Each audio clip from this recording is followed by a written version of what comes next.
xaj na ñu ngi wax ingénieur moral nee na ma tur yaa ngi bëgg a bari de waaye mu wax ma wax bu am solo ne ma tur yi lu muy bari bari ñaar moo ma ko dàqal ma ne ko lan mu ne ma taalibe Serigne Moustapha moo tax foofu la ñuy jaar rek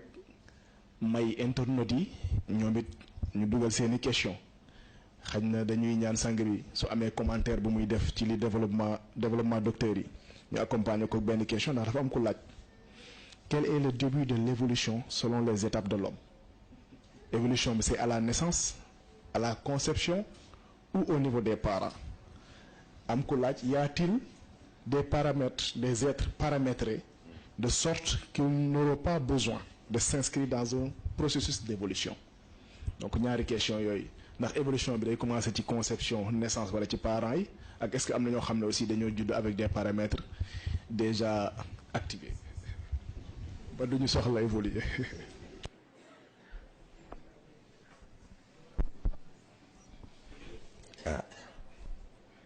asalaamaaleykum wa rahmatullahi taala wa barakaatu. ñoo ngi leen di nuyu di leen ziar di leen baalu àq surtout ci retard bi ndax ni ma ko waxee respecter heure dafa bokk ci respecter sa bopp te yéen ñii di ñëbootu góor gi waxuma leen ñun suñu temps waaye seen temps fi ñu ko teg ëpp na kon nag ngeen baal ñu si tali baa xawoon xat ñoo ngi leen di ndokkeel ci koor gi xam naa sama ñaari mbokk yi moom lu ñu wax rek ñu ne la voix du Colisée waaye xam naa leçon ya desee moo ko xam naa dañoo ragal a tari waaye macha allah ndax njëriñ lu mu ndaw ndaw avancement la te avancement lu mu ndaw ndaw pas en avant la te pas en avant lu mu ndaw ndaw yaa ngi jëm fi nga soxla jëm kon nag sant yàlla. waaye man nag balaa may dugg ci question bi dafa am question bi may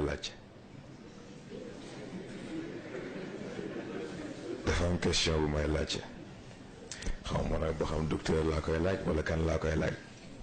xam naa daal naa posé sama question ndax bu njëkk dañu miinoon ñuy jàngale ci cadre conception ni fécondation pour mu am il faut un certain nombre de spermatozoïdes il faut que ñu wër ovule bi ki ci ñëkk am chance dugg moom mooy judd et pourtant gannaaw loolu scientifique yi découvrir ni du loterie sélection la ovaire yi mooy xool spermatozoïde bi dëppoo ak moom mu ne yow kaay boo paree sécréter substance boo xam ne ñi si des yëpp duñu mën a dugg ci faay bi kon nag léegi may laaj ci foofu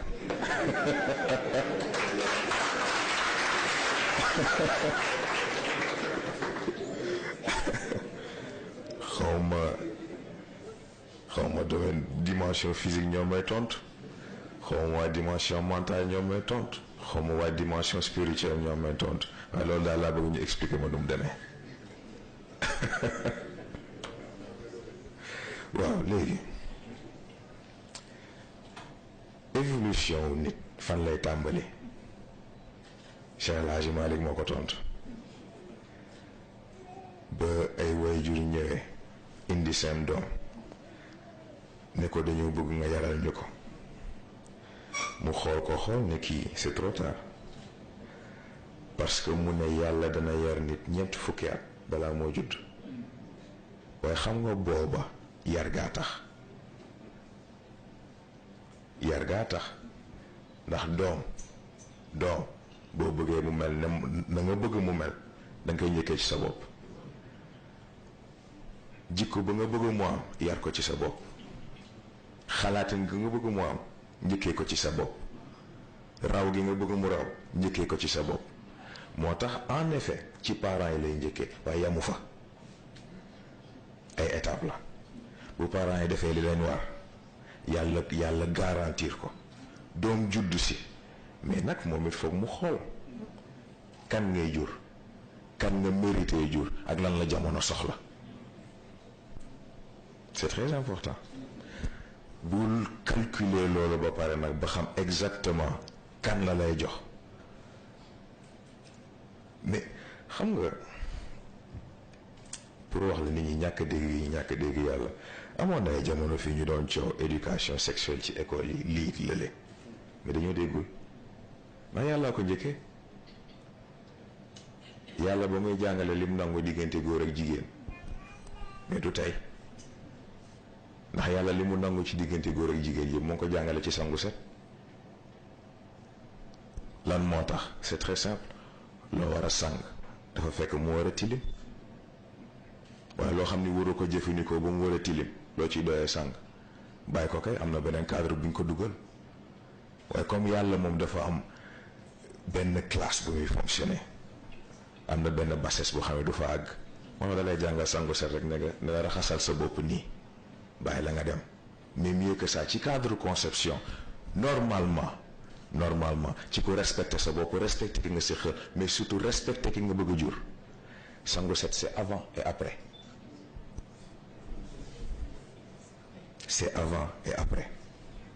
ndax negam nit lekk la war a nekk la war a raxas boppam raxas ay loxo ndax bañ dugal ci biiram lu mu warta dugal masak foofu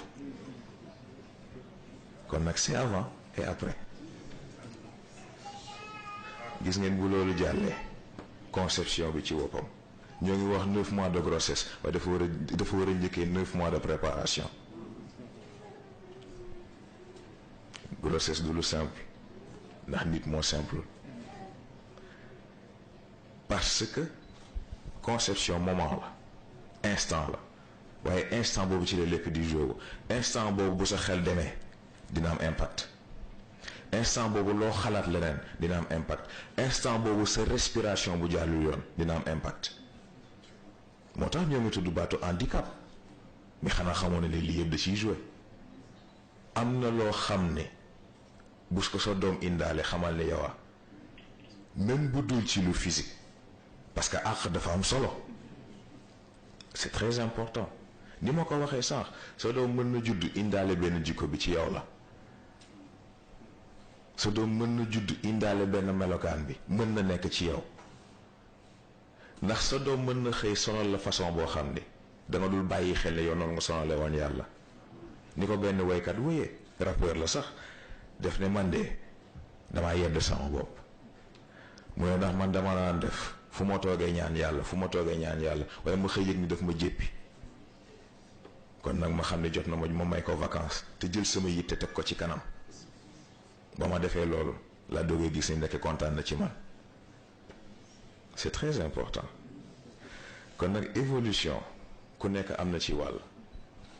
parent bi am na ci wàllam waaye nit ki ci boppam am na yitte bu mu war a def pour évolution boobu mën a am nekkul rek lu banal c'est-à-dire que gis ngeen lii ñuy wax ni du problème mu philosophie du problème mu dara c'est absolument pratique am na ñoo xam ne jot nañ ci waxtaan am na ñoo xam ne jot nañ ci travail ñoom mais bañ appliquer mbir bi te bañ ko jàppee rek lu abstrait mais ban résultat lañ gis c'est très important parce que gis nga philosophie dafa incomplet lan mooy philosophie c'est l'art de se poser des questions waaye question sur question loolu bëgg a dëkki ut réponse boo xam ne boo gisee sax du la doy waaye léegi noo koy appliquer ci sa bopp kon nag philosophie kese doyul application bi dafa am solo c'est très important ba fàtte ma dara ci question bi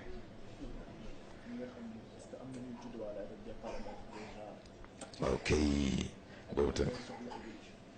évolution ñëpp ko soxla ndax yàlla ko njëkkee ci boppam ndax xam nga yàlla bu fekkee balaa moo jàpp jullit dëgg laa wax yàlla moo ko nattee ci yonent bi mu fiy jóge fa mu tolloon foofu la teg baar bi et pourtant boo xoolee yonent bi ci boppam baar boobu weesu na ko yàgg na di dem kon nag évolution c'est absolument nécessaire ndax yàlla ci boppam dafa am benn seuil minimum bu mu fixé mbindeef bu respecté wul seuil boobu ci sa cadre développement ci sa cadre puissance ak ci sa cadre xam-xam da lay éliminer recycler la xool nag léegi ci yeneen mbindeef yi ñëw kan moo ci soxla composant yi ndax yàlla pollution rek la bañ. c'est très important moo tax liñ ko waxee bi passé doomu aadama moom destin ndax destin raay la boo nekkee doomu aadama da ngay doon ab train tegu ci kawam am na ay arrêt waaye benn terminus la am muy kaas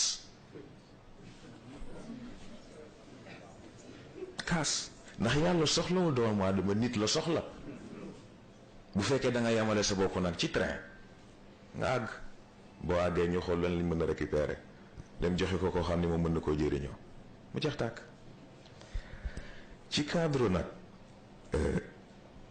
genre pré-outillement boobu ñu leen di defal c'est que waaw la déedéet la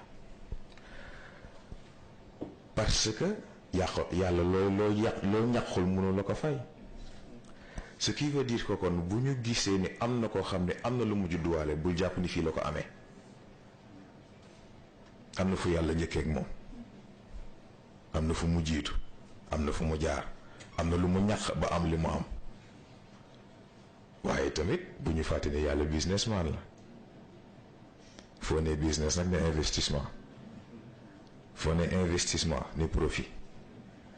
waaye foofu recyclage bi day ñëwaat. ndax yàlla boo gisee ni investissement bi mu def ci yow munoo fexe ba génneel ko bénéfice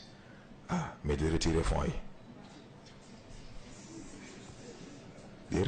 yi te mooy li Serigne Cheikh waxoon ne wàlliyu nit dina judd nekk wàlliyu te du ko gaañoo foofu rek la dellu yàlla bu investir ci yow won ko ni équipe gagnante nga won ko ni résultat di nga ko teg won ko ni lim lay doyee dana mat won ko ni boo ko defee ba pare di nga ko ci tegal leneen mu xam ni kon yow liggéeykat nga bu ëllëgee balaa moo def ci keneen def ci yow foofu rek la toll.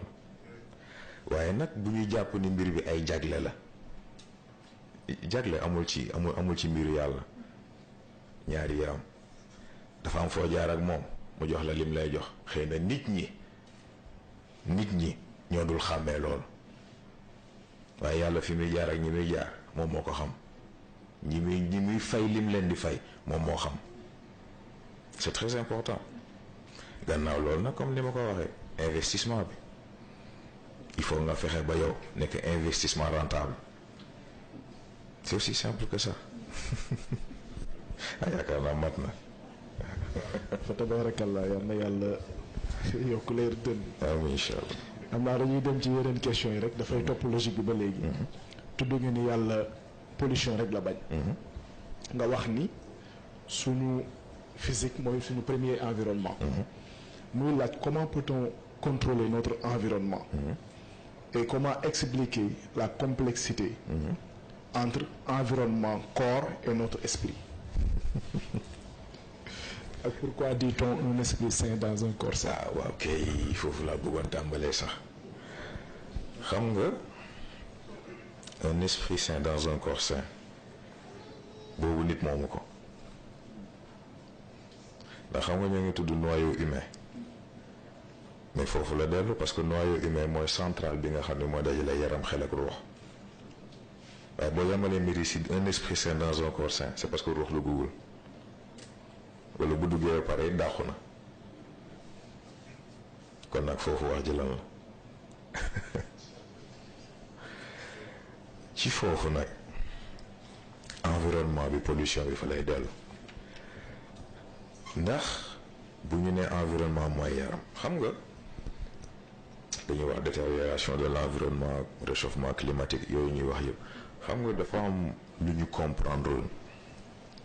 ci li yàlla dajale ci nit bu may wax ni àdduna bi juridiction wu nit te sax du àdduna bi kese univers bi la juridiction wu nit la dafa am lu tax parce que nit bu yàqoo loolu yëpp yàqu du nit moo dépendre ci àdduna dépendre ci nit pollution yeeg yi ñuy seetlu yëpp nit moo yàqu nit moo matul doomu aadama moo deful li ko war ba àgg fi mu war a àgg moo tax yi koy wër yëpp di ko wër parce que ak lu mënti xew xam nga Darwin sax yaakaar naa moo ko wax mu ne gis na survie wu espèce ajuwul ci kàttanam ajuwul ci intelligence mu ngi aju ci adaptabilité te loolu yàlla ko jëkkee. gis nga milieu bi lu muy gën a doy waar nit bu réeree boppam réeree capacité ci lay périr ci environnement bu mel noonu waaye nit bu pare du air du ndox du lekk la soxla te mooy li Serigne Cheikh waxoon mboq bokkul ak dund c'est très important kon nag lu milieu bi détérioré wu nit du am problème c'est très important kon nag environnement boobu dépolluer ko setal ko maintenir ko nan lay demee mais sport ba njëriñ la am alimentation bu jaar yoon ba njëriñ la am ba ci xalaat yi ngay xalaat ba njëriñ la am parce que yëpp dafay am impact ci environnement bi mais nit balaa ngay defar l'extérieur defaral l'intérieur boo defee li la war ci sa bopp mi xanaa ci ngay tal def li la war ci leneen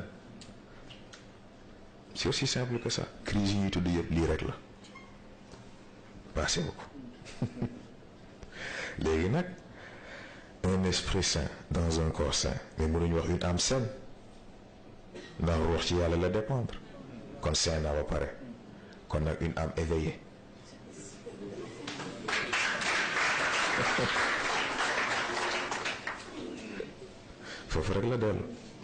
foofu rek la dellu ndax bu yaram matee yaram nga def ci moom li mu war a def ci yam mu matit xel partenaire mat ruux partenaire xanaa kon ci la noyé bi mën a màgg xam nga dafay dellu ci xëy na loolu benn mbokk tudd ci lenn bi baatu chakra yooyu ñuy wax dañoo desee dégg moo tax ñu yamale ko foofu ndax noyau humain boo ko defee muy cercle diviser ko par 3 bu si nekk ak paaram mais bu si nekk bu waree màgg mais mënul piétiner ci moroomam mais gis nga boo ko jàppee lu 2D rek doo comprendre il faut nga jël ko ci échelle 3D ndax foofu la profondeur bi di feeñ kon nag ñoo ngi tudd nit waaye ay degré la ki nga xam ni moom ay éléments ñoo kawe sa yos mais lu répartition bi égal boo ko xoolee ci wet gi gis ni moo lu sut kon nag nit ak nite ay degré la ay palier la da ngay gën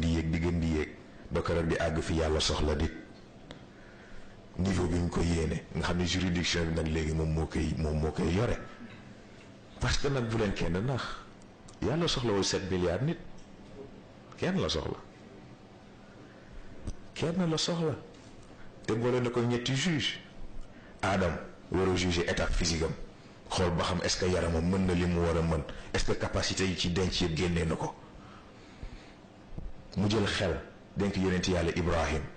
xool ba xam est-ce que yeewu na est-ce que mu ngi analyser ci vitesse bi mu ko war a defee jëlu wax denk ko yonent bi ndax mu mën a xam est-ce que réellement liggéey na li mu war a liggéey ci boppam bu ñetti yëpp dajee nag nit di doog a mat c'est extraordinaire xam naa maa ngi commencé piétiner sax ci yeneen domaine yi am na solo de xam naa moom bu yóbboo les partisans yi lutter pour la protection de l'environnement changer de paradigme. waaw foo ñu njëkkee ci seen bopp. il le faut absolument parce que toujours nit dafay jóge ci dafay fàtte boppam di seeti jaafeer yi ci biti ba ci suñu borom sax bi muy wax ci dégradation de l'environnement nit la ko delloowaat ndax zaharul fasad fil barri wal bahr bima kasabat aydin nas di fait des agissements de l'homme parce que daf ko jox mandat ba pare daf koy laaj compte rendu effectivement mu ngi doon ñu continuer parce que dañuy wax ci les composantes de l'humain ak seen utilité am kuy laaj li ñuy tuddee sens de perception ndax ci bët ci gis la dellu wala ci xol di laaj aussi le sens de l'entendement ndax ci nopp la aju wala ci xol la aju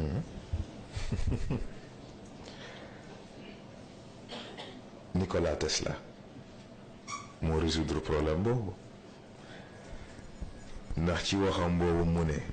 ñetti chiffres yi bu ko nit déggoon dana xam li ko yàlla dencal mu ne 3 ni 6 ni 9 man wax jooju dama ko déggoon di ko étudier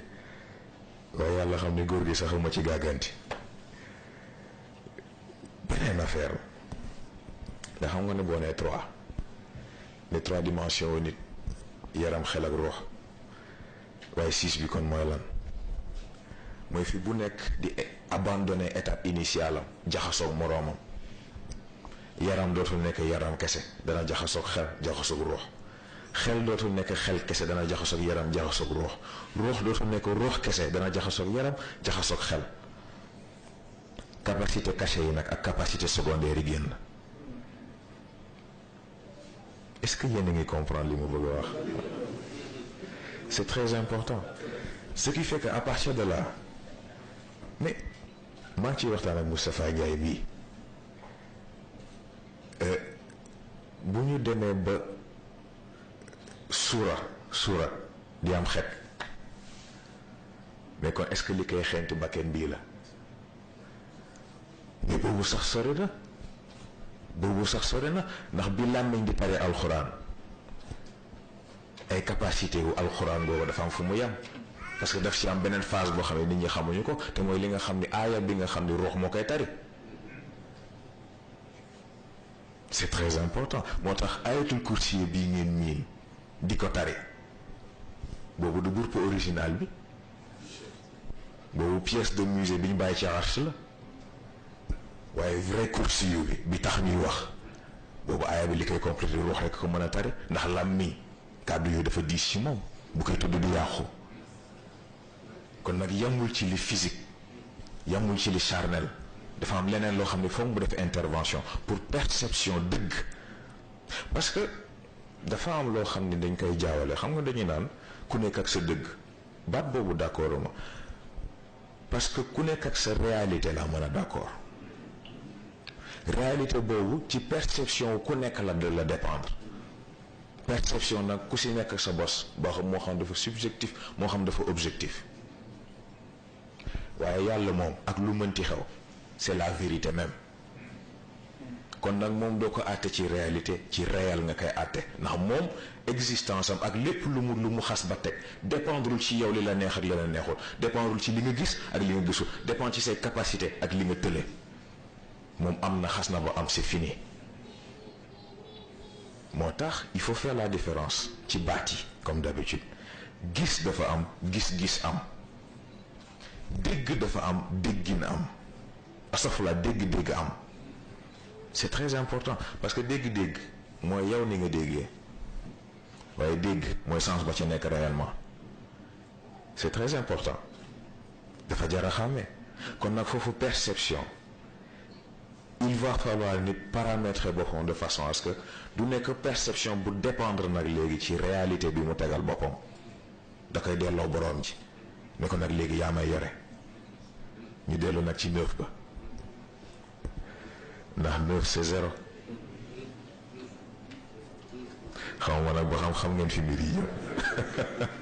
9 c'est 0 parce que foofu sa yaram nekkatul yaram sa xel nekkatul xel su ruux nekkatul ruux yëpp la yàlla boole def ko benn ba pare taf ci boppam ne la léegi sonnatoo man maay doxal boo gisee mana boo déggee mana boo jëfee mana loo ñaan ak lu mu mënti doon man danaa ko def loolu la mag ñi am mais gis nga ci foofu sax ngay gis différence bi xam nga ci cadre scientifique lan la ñuy am da ngay am étude am extraction am transformation ci cadre matière première gis nga foofu la mag ñi rawee ñi si des ñoom dañuy matérialiser ci sa expérience bi lañ bëgg a def substance bi lañ bëgg a créer téléporté nañ laboratoire bi élément yaa ngi ni taxaw na dajale nañ li ñu bëgg a dajale travail nañ la ñuy travailler tëjaat nañ ko ndànk dugal seen poche doxi seen soxla mu jeex tàkk moo tax ku xamul li nga am xamoo ko waaye alors lu ku sàggan ku farloo koy jëriñoo noonu rek la toll.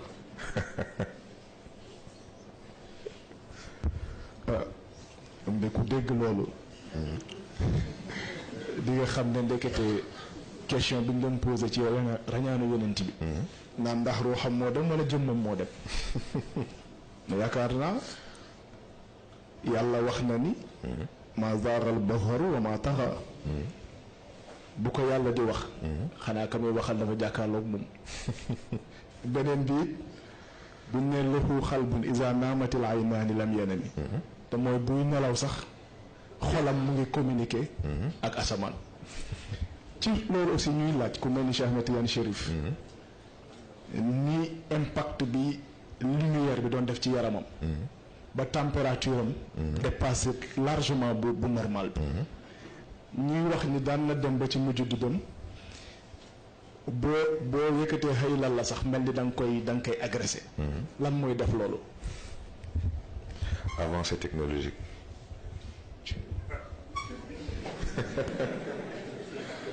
kese ndax xam nga kii ràññaañu yonent bi jaaxal dafa fekkul mu comprendre li téléportation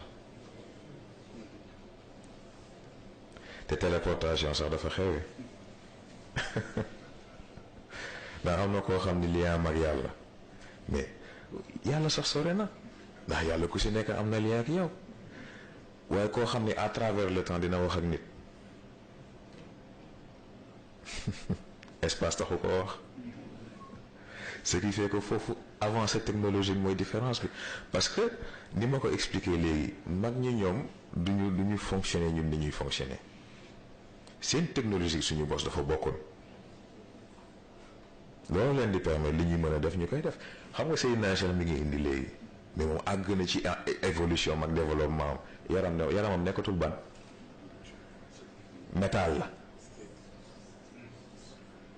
looloo koy permettre ruuxam ak na mu toll yaram bi mën ko àttan waaye comme métal moom it dafa mën a garder chaleur beneen affaire la moo tax il faut que système de refroidissement am ce qui fait que nag léegi boo dugalee beneen élément ci équation bi boo indee xëy la mu yàqu dafay déséquilibre le tout lan moo tax loolu parce que yow yaa ngi dégg laa ilaha illallah da nga xam moom raisonnement boobu ni muy def ci xolam da nga xam ban façon le organisme am di répondre ci loolu da nga xam moom signification bi loolu di am ci moom day mel ni teel nga jël sa ordinateur jékki-jékki ubbee na programme yépp dina chauffer c'est aussi simple que ça moo tax boo bëggee mu dalaat il faut ngay wàññi di wàññi c'est extraordinaire moo tax ni ma ko waxee rek matérialisation boobu moo tax ñu rawee ñu bëri c'est beneen affaire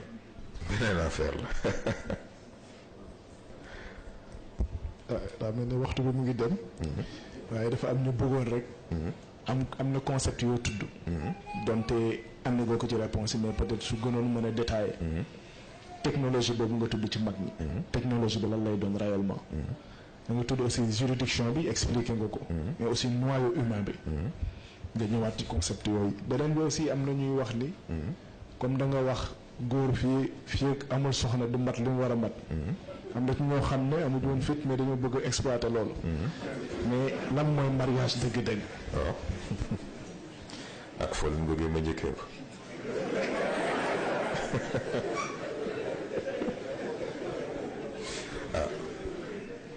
xam nga ni jamono tëddee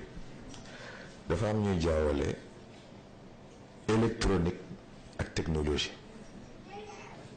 c'est-à-dire que tey jii boo nee roue par exemple xam nga roue bu njëkk bant la woon ñu dem ba roue nekk pneu am jante loolu avancée technologique la technologie wu roue la mais avancée technologique am na c'est-à-dire que technologie mooy bépp progrès bu am pour améliorer fonctionnement wu nit xam nga ba xam yéen a ngi comprendre li ma bëgg a wax lépp luy améliorer fonctionnement wu nit avancée technologique la loolu yëpp ci technologie lay dugg yaakaar naa boobu bon war na leer parce que xam nga ah mais yow mën a dégg sax xam nga nañ ko delloo ci téléphone yi xam nga tey ji ko xool Nokia 3310 xool iPhone 12 di nga xam ne différence am na et pourtant même objet bi la téléphone la mais dafa am avancée technologique ce qui fait que même technologie bi la waaye forme yi bokkuñu avancée bi bokkul compétence yi performance yi bokkutu moo tax loolu la ñu woowee avancée technologique mag ñi nag ñoom seen chance mooy comme ñoom du ñuy jaar ci processus bi nit ñi di jaar dans le sens où du ñuy def étude ci matériel bi def exploitation transformation ci matériel bi ñoom dañuy matérialiser directement boole kook ñoom fi ñuy tibbee ak fi nit ñi di tibbee bokkul ndax ñoom laajuñu yàlla question dañ ko jox seen bopp alors que scientifique yi ñëw dañoo poser question ba pare ndax bëgg yokk seen bopp moo tax fa lañ daanoo mag ñi ñoom du ñu laaj question dañuy joxe seen bopp bu ñu joxe seen bopp yàlla jox leen boppam mu jeex tàkk moo tax li leen di yàlla di baaxe ñeneen duñ ko am moo tax nu mu tuddati waaye transmission bi nii lay demee mag ñi dañuy créer seen technologie buñ ci paree jox malaaka yi ñu fo malaaka yi yore ko buñ ci demee ba beneen war a wàcc ñu jël sànni nit ne ko nit am nit focc ba pare yaakaar ne moo rey golo yépp surtout fekk na am ñu nekk ci seen biir di dox ak loo xam ni waxuma la bombe nucléaire waxuma la bombe H waaye bombardement kinétique sax du moroomam noonu rek la toll noonu rek la toll moo tax li ma wax sànq rek ku xam li nga am da ngay sant yàlla ah yàlla yàgg xam ki ñu am mu des ban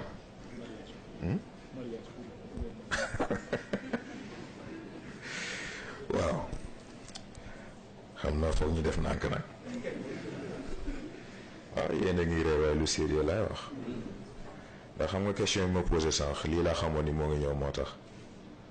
il faut ñu def nànk ndax xam nga waxuma la sax ci cadre xel waxuma ci cadre ruux waxuma ci cadre jikko ak ni nga war a jëflante ki nga war a jëflanteel waaye xanaa xamoo ni incompatibilité ADN sax dafay am ci diggante góor ak jigéen ce n'est pas pour rien que ovule di def sélection ci spermatozoïde noonu la jigéen war a def sélection ci góor góor war a def sélection ci jigéen waaye nag il faut faire très attention lan mooy góor lan mooy jigéen gis ngeen loolu du problème mu appareil reproductif bu leen juum nag dugguma ci cadre yenn yëfi dof yi di nit ñi indi léegi loolu taxumaa wax ma gannaaw ba nga amee la nga war a am ci sa cadre physique am na loo xam ne foog nga dajale ko ci sa cadre mental te mooy il faut que nga comprendre sa rôle ci àdduna lan la ndax ñoo ngi wax droit mais góor gi jàng lañu ni droit balaa nga ko revendiquer matal sa devoir c'est très important kon nag góor balaa ngay nekk fii foog ma takk foog ma def lii foog ma def lële est-ce que sa devoir ci sa bopp matal nga ko est-ce que yar nga sa bopp ni nga war a yaree sa bopp est-ce que tàggat nga sa bopp ni nga war a tàggate sa bopp est-ce que paral nga sa bopp ni nga war a paral sa bopp moo xam ci yaram la ci xel ci ruux ak ci xam-xam yii yëpp il faut mu mat boo ko matalee pour sa bopp nag léegi nga doogay waajal sa bopp pour ki nga ko war a séqal ëllëg moo tax ku yaakaar ne affaire yi bon foog ma takk rek la mais comprendre li xew ndax xam ngeen lenn am yàlla bokk na si kam gën a jéppi ci àdduna ku dugg ci dara indaale ko ba pare génn ba ko ca xaw ba xam yéen a ngi dégg li may wax ndax gis nga sëy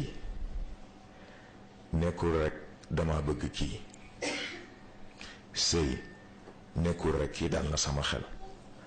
sëy nekkul rek dama sentir ni jot na, déedéet, jot gi ci sa yitte la aju, jot gi ci sa yitte la aju. te beneen bi du yow yaa koy tànn, yàlla la koy tànnal. c'est aussi simple que ça. moo tax cofeel bokkul ak mbëggeel, bokkul ak nobel. mbëggeel ak nobel day weesu, xemmeem day weesu, yooyu yëpp day weesu, taar day weesu. waaye boo jëlee sa bopp dénk yàlla, yàlla ne la d'accord, mu xool di dox di dox di dox di dox di dox ba dajee koo xam ni dëppoo nag yow ci cadre yëpp, mu ne la mu ne sa xol kay seet si kii nga xool ba xam. bu seetee seet ne ko kii de sama xel dal na ci, mu dem seeti kële ne ko kay xool kii, ne ko kii sama xel dal na ci, mu ne kon bàyyi leen mar yi si des. moo tax xutba ci jàkka yàlla moomu ko, penc maa ko moom, pour wax ni ñaar ñii yàlla garantir na seen diggante. kon nag keneen ku ci bëgg dugg yàlla ngay amal affaire. lu jara bàyyi xel la. mais gis nga ni ma koy waxee, xam nga yàlla boo ko dénkee sa bopp dénk ko sa diggante ak nit ñi, bu la nit ki bëggee war moom du la war, bu la nit ki bëggee war moom du la war. c'est aussi simple que ça. kon nag ku ko bëgg a def yëfi taf-taf,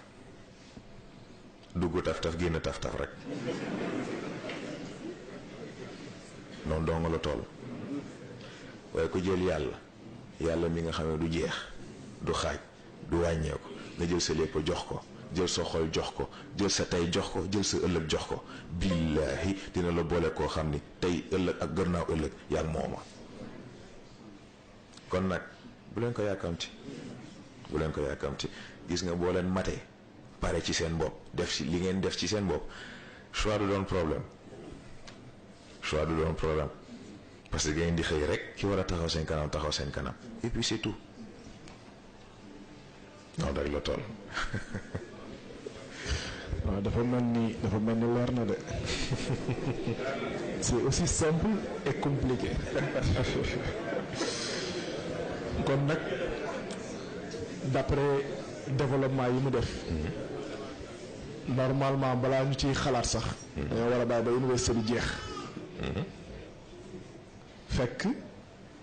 ñu jàng dimension physique. xam lan moo ko ëmb. jàng dimension mentale xam lan moo ko ëmb. jàng dimension spirituelle xam lan moo ko ëmb. soog a commencé nag processus bi. exactement ndax xam nga foofu sax. xam nga thème bi dafa laaj dégg. de la perception au perfectionnement. xam nga déjà yaa ngi ko indi sànq ci benn question, perception boobu ñuy tudd fan la aju. ki nga xam ni comprendre loolu fan la aju. mais kon est-ce que perception dana leer. kon nag doo ko dégg ci wolof ci perception perfectionnement, yaa ngi ko dégg diggante gëm sa bopp ak xam sa bopp. ndax balaa nga ne naam ne fa, balaa perfectionnement boobu di am, il faut nga am une image claire. boo amee une image claire ngay doogee xam mais xanaa du ko nekk boo soloo ba pare balaa nga génn di nga seetu. boo seetuwul léegi di nga génn ñëw seetu. boo demee ñëw seetu nag gis lu dal sa xel nga ne kon baax na. boo demee ñëw gis lu dal nga ne kon man ndeke nii laa génnee, muy musiba. kon nag balaa nga ne naam ne fa, balaa ngay sonal sa bopp ci yenn xamal sa bopp ba pare, jiitalal sa bopp ba pare, sonal ci sa bopp ba pare, leneen dog ciy tegu. ndax bu nit matee yoon leer.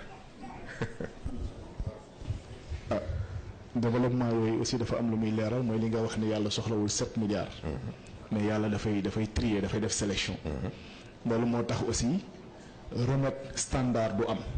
ndax kenn ku nekk ak say outils ak say paramètres. ndax dafa am ku ko doon laaj naan ndax fi ngay jógee ci état bi pour évoluer ndax mën nañ koo tënk ci 5 ans wala nangam, ma ne ko kenn mënu koo tënk ci waxtu. ndax it mbir la moo xam ne ça dépend de chaque individu. muy laaj aussi logiciel yeeg application yi ñuy installé. te léeg-léeg virus yi di ko attaqué. nan la ñuy def ba am antivirus ak yan mooy virus yi ak nan la ñuy defee mise à jour bi. nee na maa ko wax waaye man maa ngi koy laaj est-ce que maa ko wax est-ce que duñ ko jox borom produit rek. waaw xam nga waxuma sax ci cadre logiciel la yoon ak loolu sore na nit dina àgg ci xam boppam ak maîtriser boppam feebar bu ko neexul lu ko daanal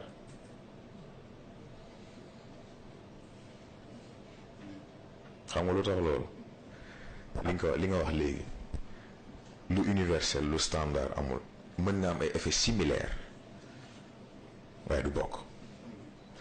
boo bàyyee xel loolu mais lan moo tax ñuy wax MacBook lu tax ñuy wax mënul am virus c'est parce que dañoo comprendre technologie bi virus yi ñu miin du pour Mac OS pour Windows la système yee bokkul waaye Mac OS am na virus yoo xam ne foofu lay dox te du dox feneen gis nag boo bàyyee xel principe boobu pour nga comprendre li may wax dafay yomb bu fekkee lu standard amul kon système standard amul nit ki bu sonnee ci boppam système personnalisé la fay am bu amee système personnalisé la nag lu dul virus personnalisé du ko atteindre moo tax moom mooy xool lan moo ko neex mu dal ko lii yëpp ci yar sa bopp ak xam sa bopp c'est ça gis nga nag ku bëgg a foog ne affaire yi est logiciel universel demeewul noonu ay différence la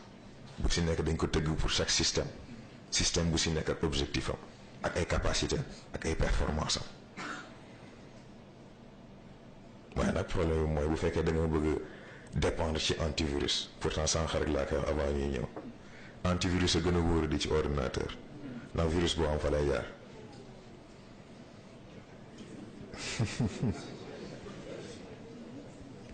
c'est ça te lii nekkul rek lu ñuy wax nii ma wax ko expérience bu ma def la ça va faire bientôt plus de 10 ans ordinateur bu mu ma am li may njëkk def désinstaller antivirus bi la te yàlla xam ne mosuma am problème kon nag nit même principe bi la antivirus déjà kan moo la ko jox est-ce que kii la ko jox xam ne li muy def bu xamee li muy def est-ce que xam na ci yow mi mu koy def est-ce que dëppoo nag yow moo tax am kilifa am solo moo tax am kilifa am solo day dellu ci li ngay wax sànq ci baatu frigo bi amal frigo bi gën ci àdduna amal prise bu rafet bu la Senelec branché wul amoo courant waaw ma ngoog kon nag booy uti abonnement di uti contrat da ngay dem fekk koo xam ni courant du coupé noonu rek la toll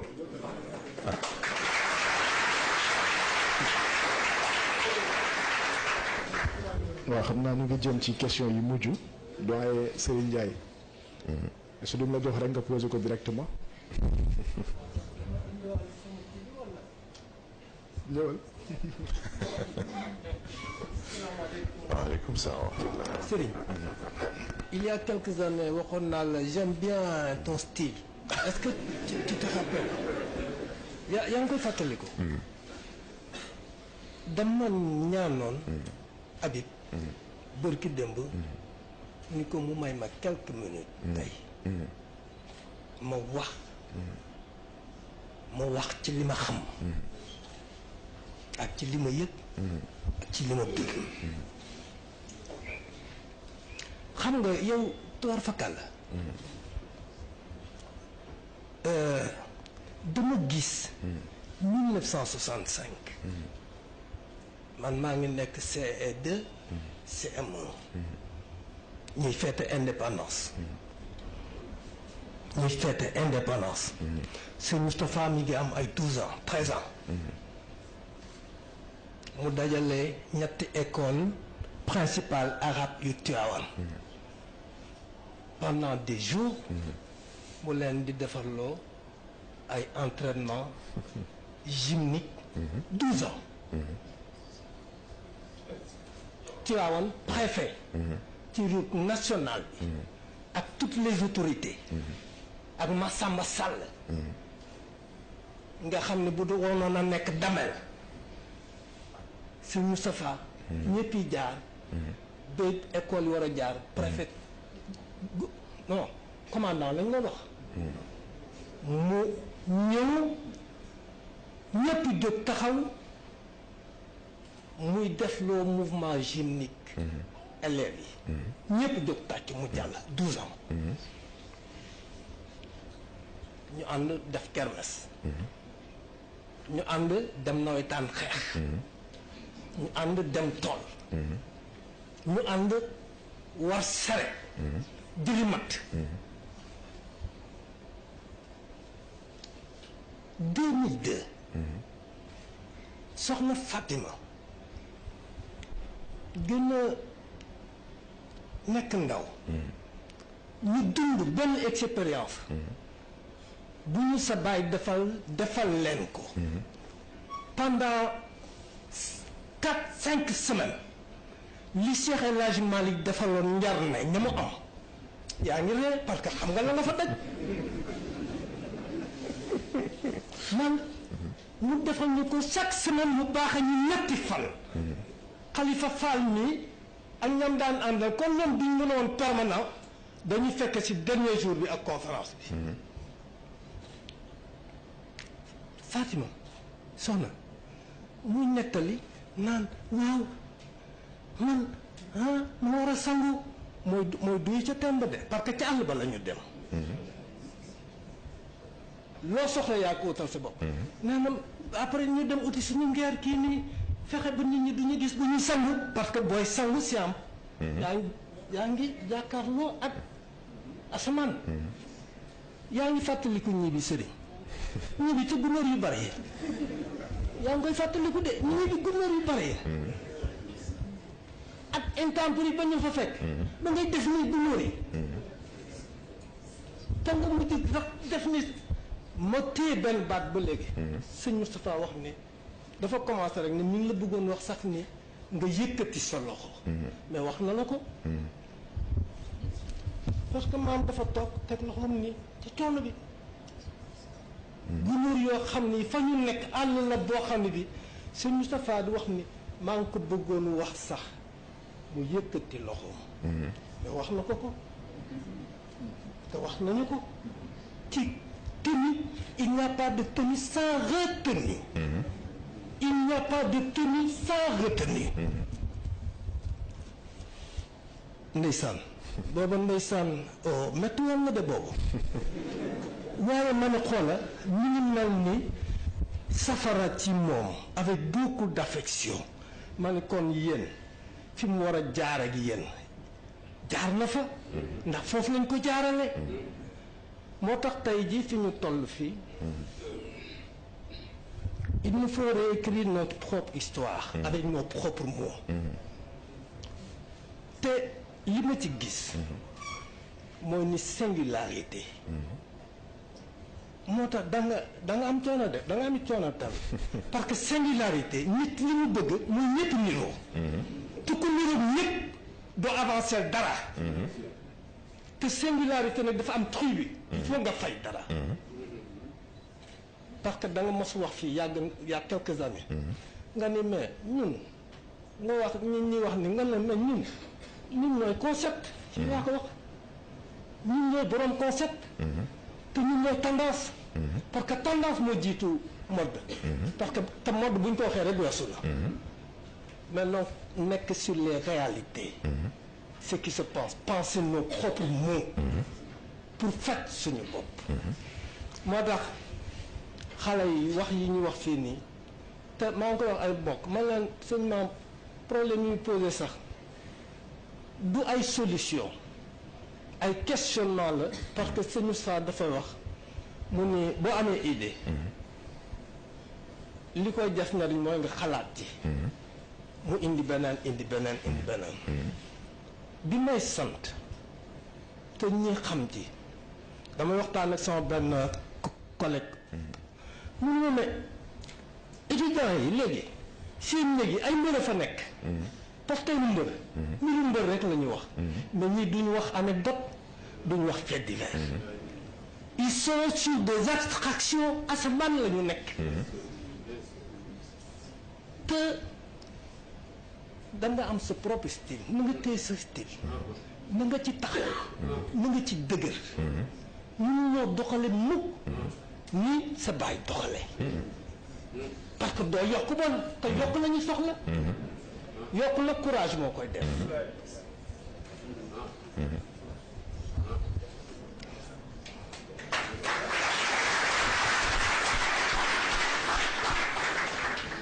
sama question. bi ma bindoon nii dafa am benn ku wax. ci proverbe. mu ni Dieu n'a fait qu'ébaucher l'homme. C'est sur terre qu'il se réalise. mu ni yàlla kat subhanahu wa taala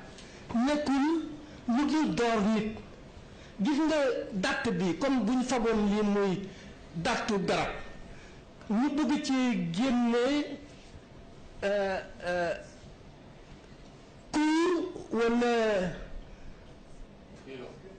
wala gën ka koy defare am na koo xam ne ci day dagg rek ba mu niroog mais fa lay yem. mais am na koo xam ne que lu muy mujjee mooy di fab lañ set di xoos ca finition ba ak di jëkk papier mais ku jëkk instrument yoo xam ne yi day duur rek mooy li seen Cheikh di wax mu ne ki defar tàll ba pare doole ci di tifli di fomp ak tubay caayaam nee na gën a jekkal mu jekk. léegi question bi nag mooy la réalisation de l'homme sur terre question boobu nga baal ma ko te nga baal ma nag li ci des yëpp mais j'apprécie le style.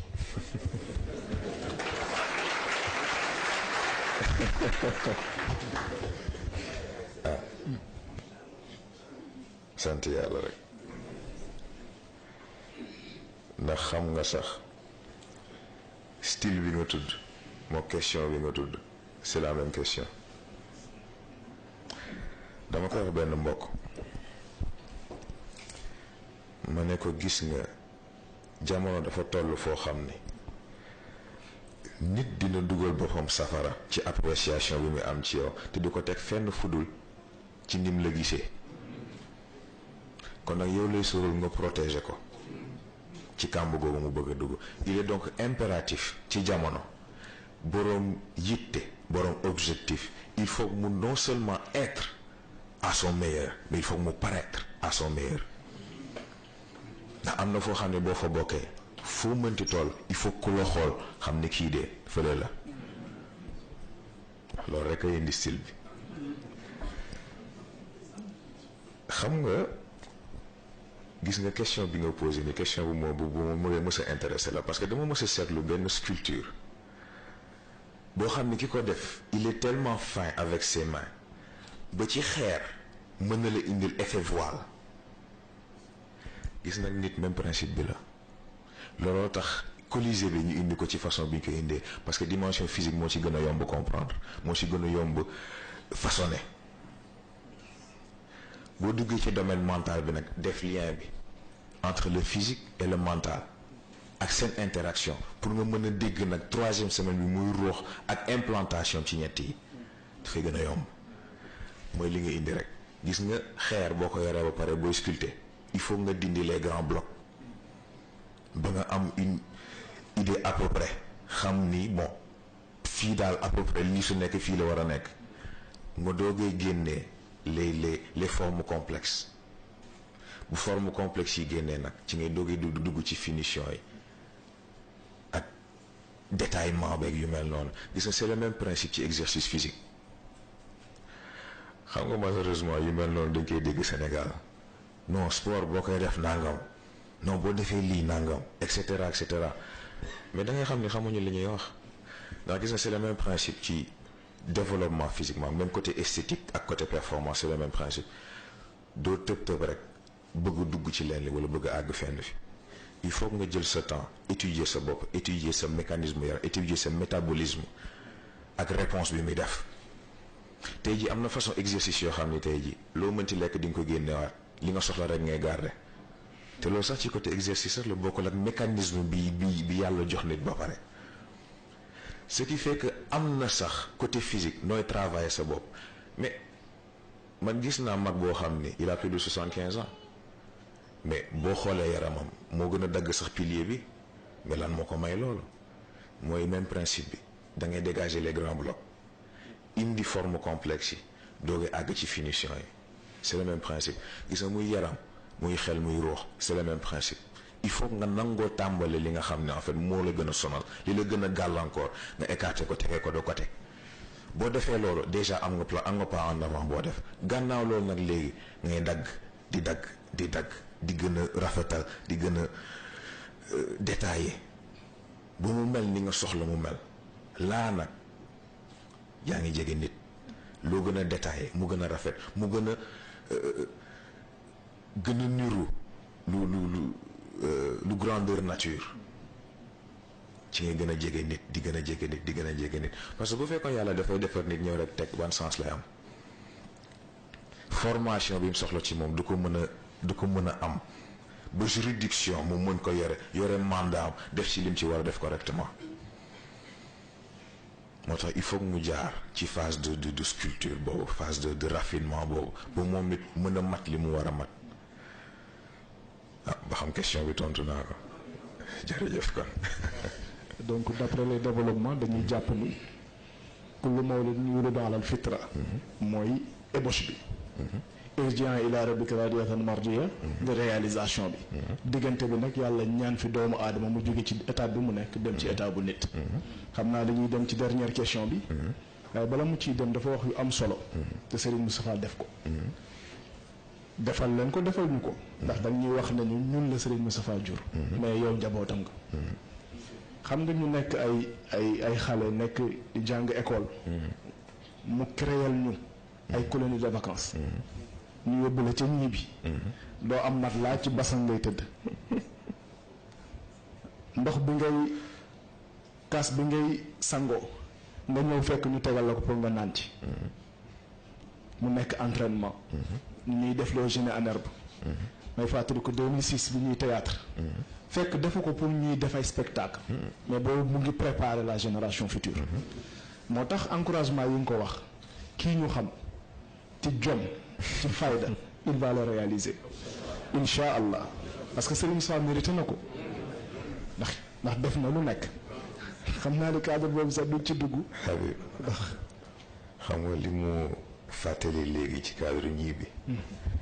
ci laa jàng baat boobu mu mës la wax léegi am na koo xam ne boo ko ne boo courage da ngay sonal sa bopp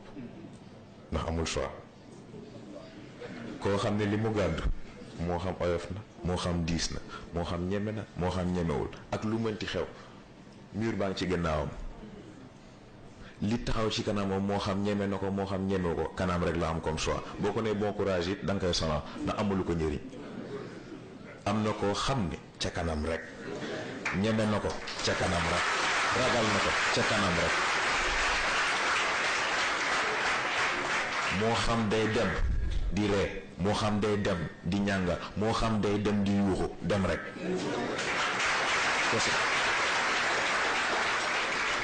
te gis nga tonton Seri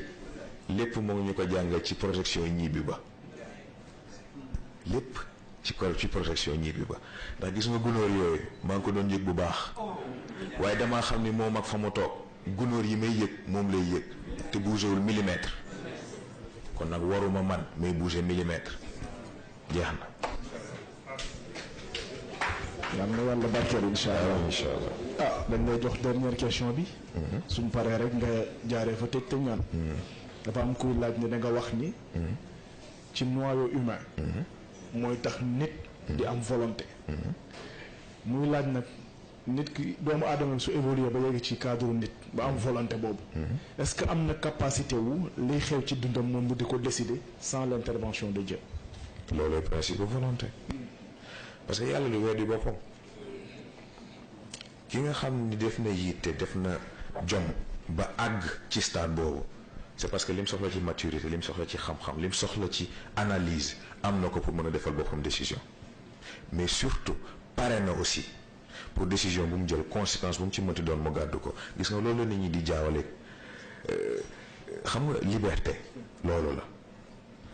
parce que nit ñi day jàpp nañ ni liberté mooy damay def lu ma neex dara du ma ci fekk loolu liberté loolu anarchie la ndax bu fekkee man damay xëy def nit ki lu ma neex keneen ku bokk ci kooku ñoom moom it xool ma def ma lu ma neex de def ma lu ko neex ah du sotti di du sotti waaye nit ku nekk bu fekkee xam nga ni boo tegee action am na lu ciy jóge am na répercussion bu ciy jóge te kon di nga respecter sa droit d'action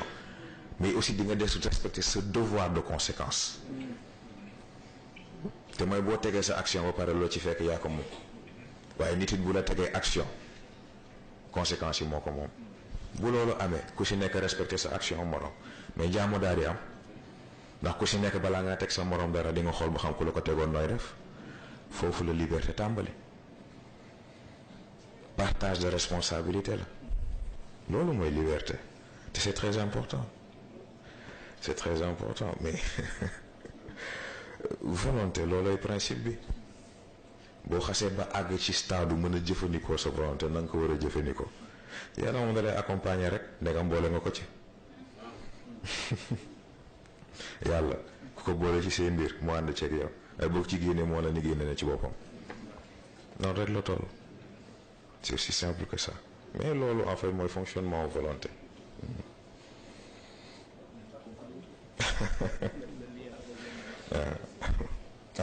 waaw xam naa sax kenn doyalul waaye it jeexagul tey la première semaine di doogay mat dese nañ yeneen ñaari semaine moom de niñ koy waxee rek xëy na sax première semaine bi mel na ni lu xaw a limité tuuti waaye loolu c'est fait exprès ndax gis nga dañ bëgg bu ci nekk dimension bu ci nekk ñu indi ko te nañ ko war a indee d'abord dans le stade le plus pur possible bu ñu paree nag xool ji ci des bu ci nekk impactam ci bi ci des moo tax xëy na indi nañ dimension physique ak yi ci aju waaye fekk semaine prochaine nag ci la ñuy dugg aussi ci cadre mental mën a defaat le lien entre les deux esprit sain dans un corps sain boobu ñuy tudd ñu indi nag léegi sens réel lan moo tax mu am c'est très important xëy na nag ñu nit ñu xool rek bu boobaa est-ce que duñu jékki-jékki rek tiital gars yi rek absenté ndax xam naa moom buñ naa def question bu am rek ñu ne non maama ngi fi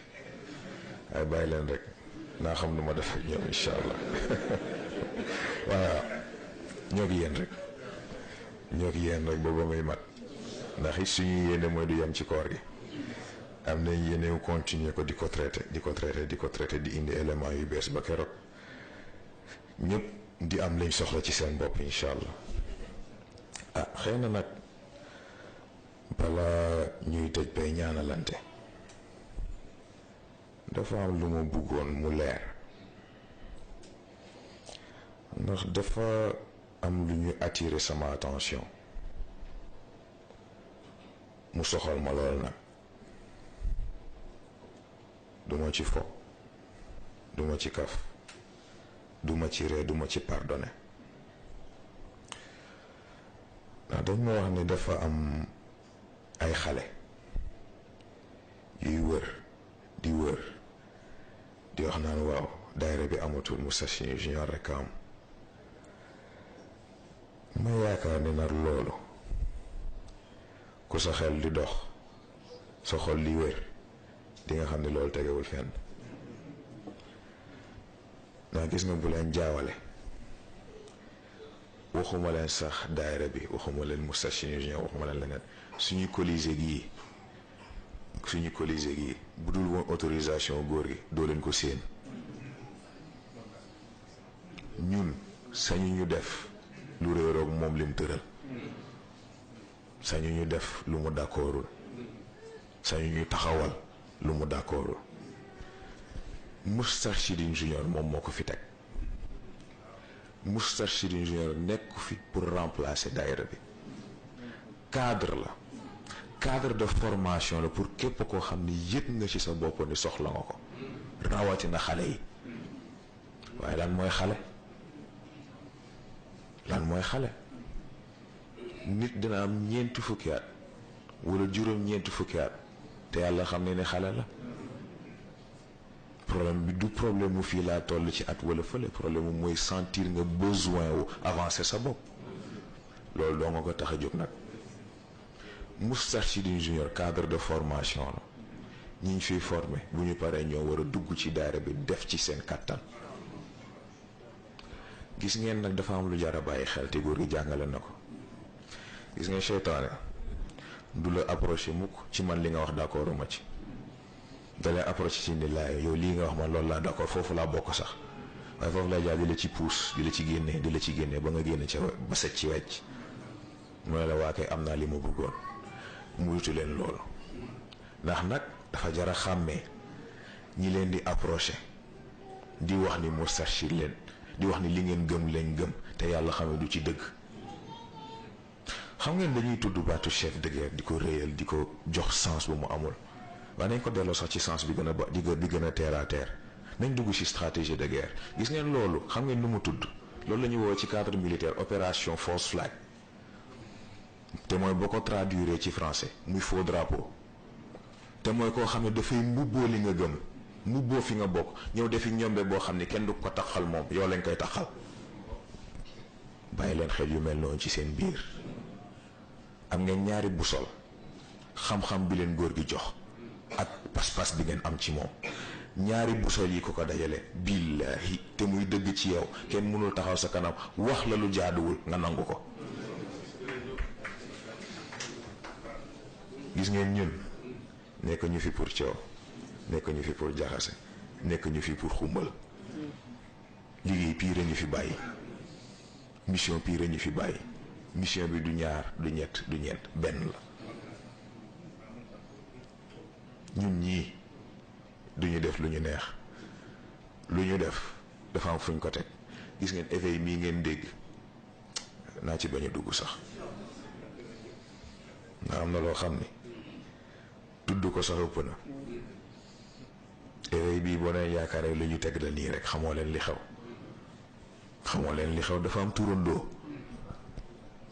dafa am turandoo te éveil mi yonent baa ko baptisé fa laa yam nag fa laa yam daayira bii ko bëgg a def ñaar di nga jaar ci suñu bakken yi daayira bii ko bëgg a tas di nga wax lu leer nañ di nga ñax lu leer nañ waaye di nga nàcc ba nga xam ne nekk deret dafa cher duñu ko seetaan mukk ku mu mënti doon nag moo xam xale bu yaree di ko la moo xam mag bu bëri caay la ak ku mu mënti doon bu yaakaaree dana fa def genre fo yooyu duñu ko nangu duñu ko seetaan danañ ko defante ak yow ba nga xam ni ñun ay jàmbaar rek lañ. wasalaamaaleykum wa rahmatullah.